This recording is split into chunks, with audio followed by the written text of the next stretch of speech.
अस्सलामुअलैकुम वरहमतुल्लाहि वबरकातुहू। सवाल ये है कि क्या लेट कर कुरान मजीद की तिलावत करना ये जायज़ है या जायज़ नहीं है।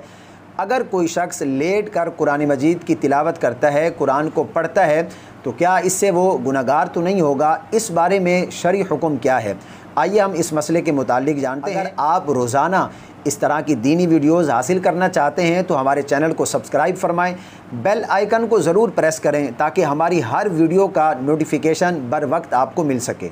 तो लेट कर कुरान मजीद की तिलावत करना ये जायज़ है या जायज़ नहीं है, इस बारे में शरई हुक्म क्या है। सबसे पहले तो आप एक बात को याद रखें कि जब भी आप कुरान मजीद की तिलावत करने के लिए बैठें तो बेहतर और अफजल तरीका ये है कि आप बावुज़ू हो जाएं और साफ़ सुथरे कपड़े पहनकर अदब व एहतराम के साथ पाक और साफ़ जगह पे बैठकर कुरान मजीद की तिलावत की जाए, कुरान को पढ़ा जाए।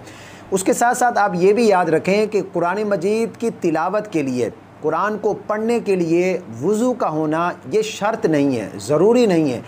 कुरान को छूने के लिए वज़ू का होना शर्त है, ज़रूरी है। यानी अगर कोई शख्स बग़ैर वज़ू के कुरान मजीद को बग़ैर छुए ज़ुबानी पढ़ना चाहता है तो वो पढ़ सकता है, इसके लिए वज़ू का होना शर्त नहीं है। हाँ, अगर कुरान को छूना है तो उसके लिए वज़ू का होना शर्त है। अब रहा ये सवाल कि लेट कर कुरान मजीद की तिलावत करना, देखें बेहतर तो ये है कि आप जो है वो अदब व एहतराम के साथ बैठ कर कुरान मजीद की तिलावत करें।